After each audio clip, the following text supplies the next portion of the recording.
If you've ever struggled with confidence or the courage to be yourself and reach your full potential, then you're listening to the right episode of our podcast today. My name is Jimn Kyles. I am your host, and I'm so thrilled to be with you today. I've got a special guest with me that I know you are going to enjoy as we talk about understanding how to be yourself and the confidence to be unique and authentic. David Winston is joining me. Let me tell you who he is. He is the founder and creator of the Winston Leadership Institute. He is the author of Authentic, The Confidence to Be Yourself, The Courage to Release Your Greatness. David serves as a pastor at Living Word Christian Center and the international director of Bill Winston Ministries. We are so thrilled to have you here today, David. Welcome to the podcast. Thank you, Jim. I'm glad to be here. Thank you for having me on. Oh, absolutely. I am so excited about this whole topic of being authentic and the courage to learn how to be yourself and the confidence to be yourself. It's such a needed topic. So we're so excited to have you here. You just wrote a book about it. That's right. That's right. So it's the title of the book, Authentic. I mean, come on, anybody ever wanted to live an authentic life, they're tuning into the right episode. Yeah, absolutely. And it's a work that I've been working on for over 7 years, about 8 years now, and I'm glad to finally release it to the world. But the whole premise is that there's greatness inside of each and every one of us. And I know a lot of us want to live a life of purpose. You know, a lot of times people are spending many years, many decades, many dollars trying to discover what they can do. But what I really have found is that it's the question of who before what. You know, who have you be created to be? Who have you been designed to be? And I believe that uniqueness is a way that helps us find our purpose in life, and that we've all been created unique, and there's no reason to try to copy someone else because there's a lot of value in that uniqueness. Oh, absolutely. You know, I was just thinking through today as a society, you know, I'm thinking about those who are tuning in with us and joining us today, and we're talking about the courage to be yourself. That's a very difficult thing because we have been conditioned in this society and generation like never before to post your best and hide the rest. And so there's a pseudo false life that's always being projected, and we don't even recognize that it's just a normal part of our life to not be authentic. I mean, tell me this, in writing the book, were you able to discover like the impact of that? I mean, how is that impacting? Do you see, of course you wrote the book about it, but tell us about some of the impact of just a selfie generation and the social media generation and not being really authentic. What kind of problems is that presenting? Sure. Well, you know, Psychology Today, they actually published a study, and it's estimated that roughly 85% of people, adults and adolescents, they all are affected by low self-esteem. So that's most of people. That's almost 9 out of 10 people are affected by low self-esteem. And what I found is that our self-confidence impacts our self-concept. That self-concept is identity. So that identity is composed of, you know, memories, experiences, relationships, values. That's our self, that sense of self. And so a lack of self-confidence will start to degrade our identity, our self-value.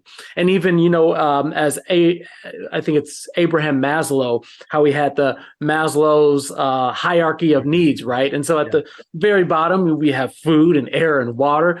But at the very top, it's not actually self-esteem. Self-esteem is second to the top.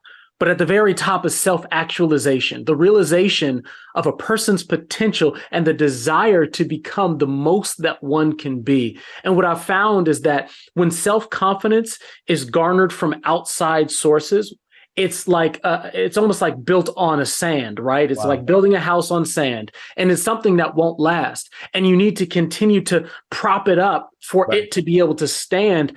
But what they find is that when it comes from inside, it Mhm. feels much more deserving, and the Right. results are given a higher place of value. And so that's what this book is about. It's about value, and that's what Wow. authenticity is. It's about valuing yourself without needing the inflated importance coming from other people. Wow. I can imagine, we just went through this global pandemic, and the things that people built their confidence on, I don't know anybody who wasn't shaken. Mhm. If you had a great work-life balance, well, all of that, I mean, it's like crazy. If you had a great career, it probably changed your family. What I found too, even where you had confidence, uh, it really wasn't that strong. You just weren't aware of all the fault lines. In other words, I had people, as a pastor, I had people say, man, COVID's destroyed my marriage. Well, really what they mean was COVID exposed your marriage problems, because now I couldn't stay busy in interacting outside and then just passing. Now I actually had to deal with the lack of communication, the lack of skills that we developed. And so, wow. Let me ask you this: self-esteem, 85%. I mean, that is shocking. And then you said that the reality is we're finding our value outside, and even our identity. A lot of people find their identity in what they do, the external. I love what you're talking about in this book. I was reading chapter 4. You gave me a copy of the book, and I love chapter 4, but you talk about this idea of don't abandon yourself. Can you explain what you mean by that? Because that sounds like there's something inside, not outside. Sure, absolutely. A lot of times, and I think especially as social media has grown so big and so huge. I mean, Jim, I know you remember the first time Facebook came online, right? I remember when Facebook came online, and then we had Twitter and Instagram and so on and so forth. And so it morphed into something that I think it was never intended to be. Right. It was never intended for somebody to develop their identity through what they post to people who are strangers. Right. It was never designed that. And so what happens is over time, we start to gravitate towards whatever makes us feel more significant, what makes us feel more value, makes us feel more important. Even if it's toxic, sometimes the temptation is to gravitate towards that thing. And we'll start abandoning our true self to be able to succumb to or adopt this fake or synthetic self. Yeah, absolutely. In order to continue to keep that importance and that self-esteem and that significance going. And so what I talk about is don't abandon yourself. I'm talking about getting back to who you are created to be. Yeah. Not going to that, that false person or that synthetic image, but we're going back to who you've been designed to be by the Creator. And I believe that that's where most of the significance is held. And, a friend told me this one day. I was going to meet some others, and I was kind of doing a sort of interview. I wanted to impress them. And I remember he told me, he said, well, show up and be yourself. And I said, okay. And so, well, why are you saying that? And he said, well, if you show up and be yourself and they like you don't have to try as hard to continue to give them that fake thing that you showed them the first time. Yeah, that's so good. Yeah, because you're authentic to who you are. You're not trying to put on a persona and trying to figure out what makes them happy and what pleases them. What's interesting, and I want you to come back to this idea. Okay, if I'm listening and I'm saying, okay, you said come back to your true self. What if I don't know who my true self is? How do you can you give me some things or one thing, or how can I say, hey, this is, I don't know if I know who I am. How can I start the path to discover my identity, who I am? Sure. Absolutely. And I think it first starts with understanding what makes you tick, what you value and how you see the world, your passions, your preferences, and those things, even sometimes those things that frustrate you can tell you a story about you. Yeah. Not everybody is frustrated when things are out of order. Some people, it's almost like they seem to thrive in the middle of disorder, right? They got everything everywhere in their room and they're like, yeah, this is great. And somebody else comes in and is like, this is crazy. Like, I can't even think. Well, that tells you something about yourself. Yeah. And what I, even in the book, I actually do some exercises where I have people start to write down, start to document, start to journal some of these things about themselves that they may have never thought about, they may have taken for granted, or they may have just not paid close attention to, because it starts to tell us a story about who we are, what we like, what we gravitate to, and really what kind of maybe burns in our hearts, what really upsets us. There might be things in the world that really upset you, but instead of just saying, well, that's just a problem that I can't worry about, start to understand, why does it upset you? Why does maybe homelessness upset you? Is it the fact that you really feel like people should be taken care of? You wish you could take care of them? Is it something that you feel like is a hospitality thing, or you don't like anybody going without? Start to mine out, what does that mean for you? Because a lot of times that can tell us about who we are and ultimately what we're supposed to be doing. Oh, that's good. Well, and it sounds like design reveals destiny. Yes. I say that all the time and often. And so what we're uncovering, it really is building blocks, and I talk about this in my book. It's the building blocks of life, because identity, here's one. If you're listening, I would say yes to all of that. But even answering a question as simple as, who am I? Mm-hmm. When I uncovered my identity and started the process, it was in 2003. It was 20 years ago. And that's what I write about in the book. I didn't even know the power of what I was doing. Mm-hmm. And I'll never forget the frustration a lady told me. She said, we're going to go. She said, we're going to go on a treasure hunt. And she said, we're going to uncover something that is more valuable than you could ever imagine. And so we all broke off into groups. And she said, there's a piece of paper and it's got just one simple question on it. All you got to do is answer the question. Well, I had lost my restaurant. I had been in foreclosure in multiple properties.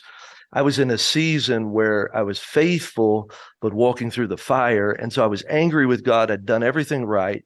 But what God did was he switched seasons in me, and he helped me to uncover who I was apart from what I did. Yeah. And so I felt like a failure, even though because I was losing everything. I'll never forget the question, and I was mad when I read it, is, who are you? And I thought, that's a stupid question. What do you mean, who am I? I'm an entrepreneur. I'm a married man. And the lady said, no, that's what you do. And I said, well, what do you mean, who am I? She said, well, who are you? And what I began to realize is when we introduce ourselves, we introduce our name and what we do. Yep. And God is not impressed by either. He has a design that he created you with. And the power comes when you uncover, who am I? Yeah. And because here was one of my identity statements. I'm a disciplined man, full of character and integrity, focused on God. Mm-hmm. I can tell you, I uncovered that when I didn't have discipline, when I was not focused on God, when I did not. And then all the passions of what I love, it all kind of, so it's my identity. And you begin to uncover, and that identity will hold you fast in the middle of the storm, and even lead you to what you were even talking about, the purpose. Like, yes. Because you said something so great. You talked about problems that someone might experience or see that others don't. And I love the thought that if it bothers you, you're probably called and created to be a solution to that, because that don't bother everybody. Right. Mm-hmm. And that's one of the things I loved about your book. You were talking about is really uncovering how God creates you, because that's the power that positions you where God wants you. Yes, absolutely.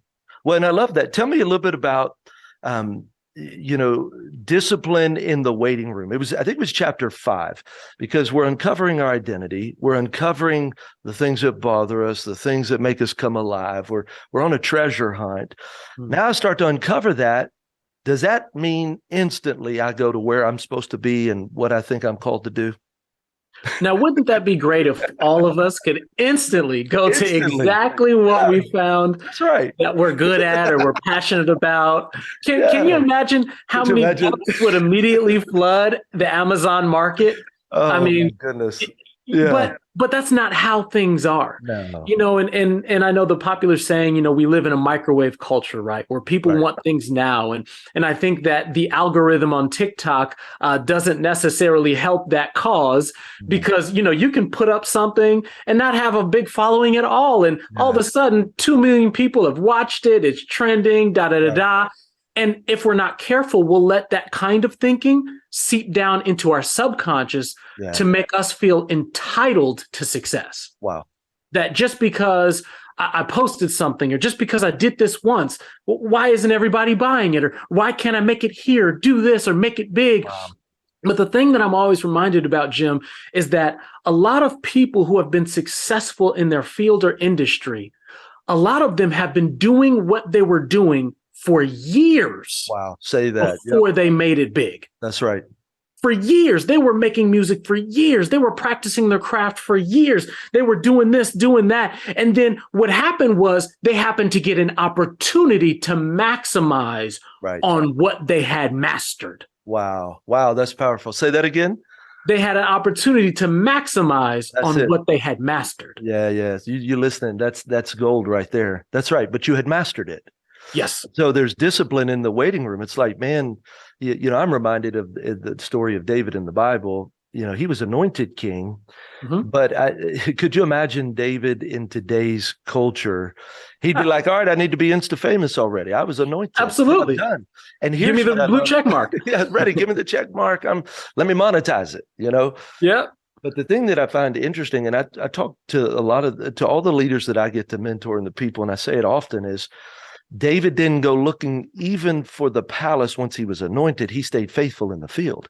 That's right. Every time God found him, he was faithful in the field. When he was anointed, he was faithful in the field. I think you talked about the TikTok generation and the Insta famous. And here's what I think, if we're not careful, a generation is going to rise up and say, I'm ready to go slay Goliath. David never went to slay Goliath. Nope. David killed a lion and a bear in the field and didn't even have to. It was his father's. That just proved he took the ownership of what he was doing. And his father sent him on an assignment to feed his brothers. So imagine that. He was an Uber Eats driver and happened to get caught in the moment of being faithful of driving that Uber Eats. That put him in a position to slay Goliath. And I think too many people are trying to pick a fight with a giant, but they've never slayed a lion or a bear.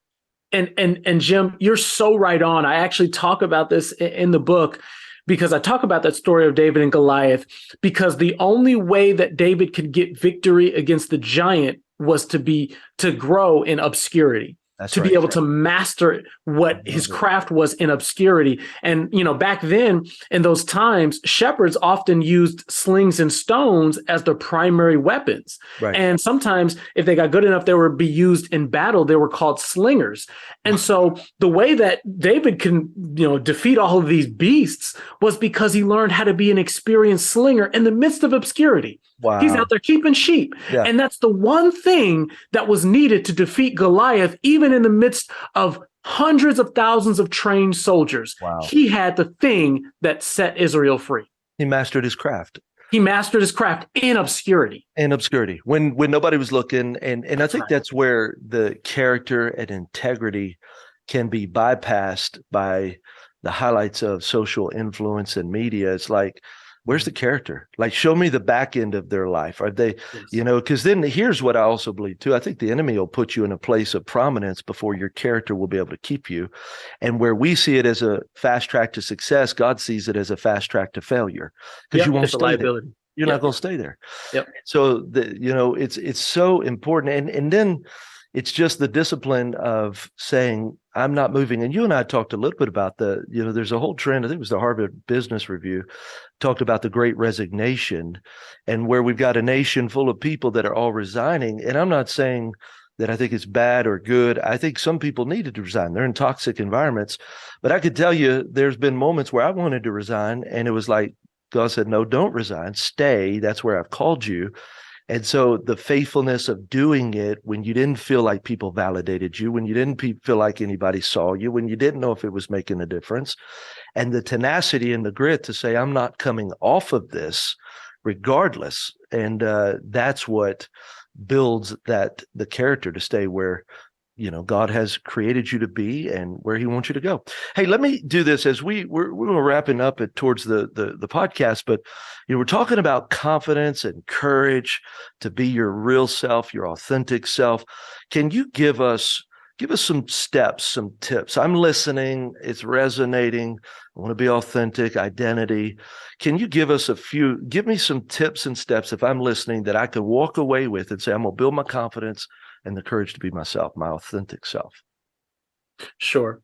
Well, I first think that it starts with the most important story that you're hearing, which is the story that you're telling yourself about yourself. Yeah. It starts with the narrative first. And I think that, and I know a lot of times this has become very popular in culture, but it does work. The I am statements. Oh, yeah.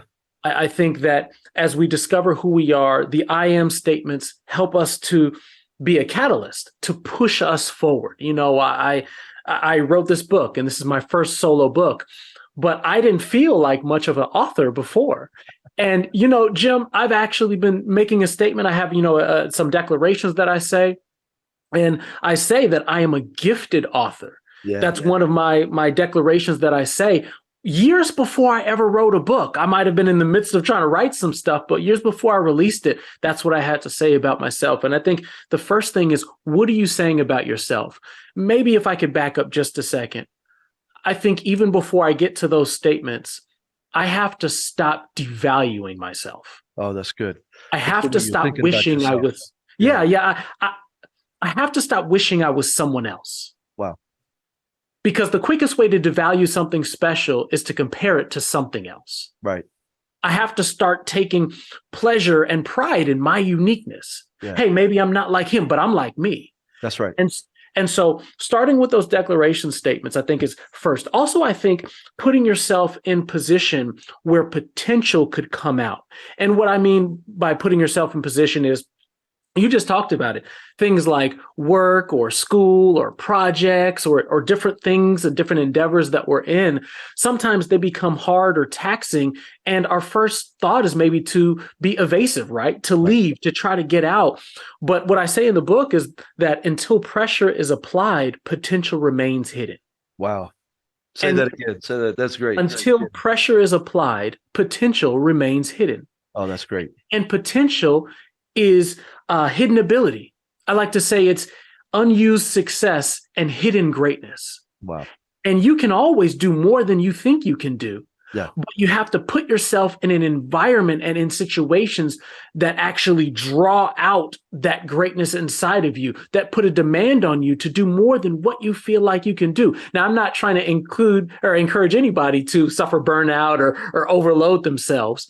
But, sometimes, Jim, we have situations or projects or things that are before us that we think that we don't qualify for. Right. But what I'm here to encourage you to do is, hey, get enrolled in that class or go back to school or, take that promotion or volunteer for that project or whatever else it might be. There are some things I believe that God will bring to our doorstep, but it's our job to say, yes, we'll take the challenge. Well, I love it. Diamonds are formed under pressure. Absolutely. And so at some point, you've got to allow what's in you to be under pressure. And so let me just kind of rephrase a couple of things that I'm hearing. So I got to change the narrative. I got to identify, and I talk about it in my book, the subconscious sabotage, the things that I'm saying about myself, even if I don't even know if I'm saying about it. So identify what do I think about myself? How would I describe myself? And so understanding the narrative and then changing that narrative into what's inside of me. So you felt like there was a book in you. So I am an author. And how did you describe it? I'm a gifted author. I'm a gifted author. And so that goes back to even with me in my I am statements way back 20 years ago. I am a disciplined man. Well, I didn't feel disciplined. Mm-hmm. Full of character and integrity. I didn't feel like I had character and integrity. Focused on God. I wasn't necessarily focused on God. And, so it's so powerful because that comes from within. It's answering that question, I am, and then letting that be who you become through your actions, even though you're already that right now. And so a mistake doesn't define you. Who I am defines me. Mm-hmm. And so I love that. So then the I am statements, and then allowing yourself to live under some pressure, especially in a generation. And I have seen this more and more where people are like, I just don't want to feel pressure. I'm like, where did this come from? Like, we feel pressure all the time. If you're going to do anything great or anything of significance or anything of impact, the last thing you want to do is get out from within, from underneath the pressure. Pressure is what refines. Pressure is what brings clarity and focus. And it takes that lump of coal into a diamond, and we just can't be afraid to fail. So, and then what else? Is there anything else on that? So that's great. What about this? What about getting around people who will encourage you in the journey. Yes, you took it right out of my brain. Like that was the next thing I was going to say is I was going to say your environment. And your environment isn't just the location that you're at, but who you're around and what you're around. Oh, that's and good. I believe that for anybody to flourish, you have to be in the right environment. You know, even plants have to be planted in the right environment. I can't take certain plants and plant them up here in Chicago because we have a true winter. Yeah. It is, 28 degrees outside right now. And so some plants will die. We don't have palm trees out here in Chicago because this is not the right environment for them. That's and right. I believe sometimes that we can get into environments that might be toxic and hindering our growth, whether the environment itself or maybe people that are not feeding us a positive affirmation, but maybe trying to tear us down or might be critical. Wow. And so it's important to really get that encouragement and that affirmation that in times where you're struggling or you're low, you have somebody next to you that's telling you, hey, remember who you are. Wow. Remember what's inside of you. You can do it. Keep going. Let that potential come out. That's really critically important. Wow. Well, I love it. And I'm so excited to have your book release out. I'm sure by the time people are listening to this, it'll already be out. Tell them the name of the book. Tell them where they can find it. Tell them how to get in touch with you. Absolutely. The name of the book is called Authentic: The Confidence to Be Yourself, the Courage to Release Your Greatness. And it's hitting stores worldwide. It's already hit stores, February 21st. And so they can find. What'd you say? I said, yeah, come on. That's right. Go get it right now. That's right. Get it right now. And so Amazon, you can go to Amazon and find it. You can go to my website, davidswinston.com/authentic. You can get it there, or you can go to our ministry website, billwinston.org, and order your copy there, or it's wherever books are sold, Barnes & Noble and all the other different places. Well, I'm super excited. You sent me the digital copy. I can't wait to get a physical copy. David Winston, thank you for being with us today. If you enjoyed the podcast, I am going to ask you to do a few things for me. Number one, would you subscribe? If you'll hit the subscribe button, the content will come directly to you each and every week, right to wherever it is that you consume your content. Second thing is share it. Would you find someone that you think would benefit from today's message and share it with them? Just help them become their authentic self, and then review it. Of course, reviews on the podcast absolutely help us continue to get the word out. We're so grateful for many of you that continue to rate and review the podcast and all the positive feedback. We are so grateful. Also, if you'd like a copy of my book, you can go to jimkyles.com. It is out. We've been out for a couple of months now. Thank you for helping us. We hit #1 new book on Amazon in 5 categories. And so it has had tremendous success. Super excited about the impact and grateful for each and every one of your support. You can also go to Amazon. We have the digital Kindle version. We have the Audible version. And of course, you can buy the print version as well. So grateful to be a part of this journey with you. Can't wait to be back with you next week. Until next time, keep moving your life forward. Bye-bye.